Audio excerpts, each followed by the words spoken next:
కాకినాడ జిల్లా ఏలేశ్వరం మండలం పెద్దానపల్లి గ్రామంలో శ్రీ శ్రీరామనవమి పర్వదినాన్ని పురస్కరించుకుని 103వ సీతారాముల కళ్యాణ మహోత్సవాల సందర్భంగా ఎంపీపీ గొల్లపల్లి బుజ్జి పర్యవేక్షణలో గొల్లపల్లి చెల్లయ్య మెమోరియల్ నాటక కళా పరిషత్ ఆధ్వర్యంలో నిర్వహించిన ఉభయ రాష్ట్రాల ఆహ్వాన నాటికల పోటీలు అట్టహాసంగా ప్రారంభమయ్యాయి.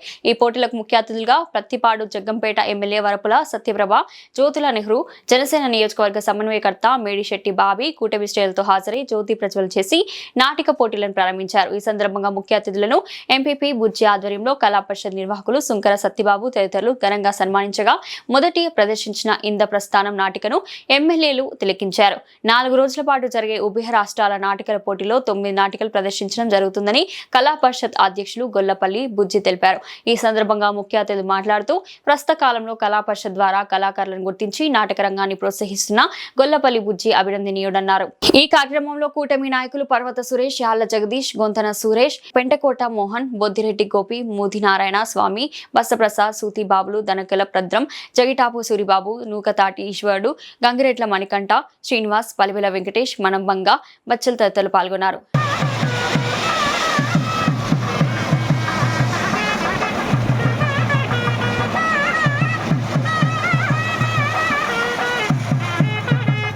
మరింతగా ఇటువంటి కార్యక్రమాలని చేయాలి, వారికి కళాకారుల్ని ప్రోత్సహించాలని చెప్పి ఈ సందర్భంగా నిర్వాహకులకు తెలియజేసుకుంటూ ఇందాక పెద్దలందరూ చెప్పడం జరిగింది.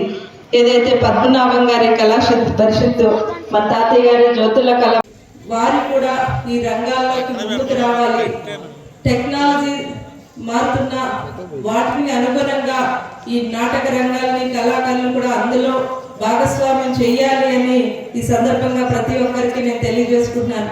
రాబోయే కాలంలో కూడా మరింతగా ఇటువంటి కార్యక్రమాలని చేయాలి, వారికి కళాకారుల్ని ప్రోత్సహించాలని చెప్పి ఈ సందర్భంగా నిర్వాహకులకు తెలియజేసుకుంటూ ఇందాక పెద్దలందరూ చెప్పడం జరిగింది.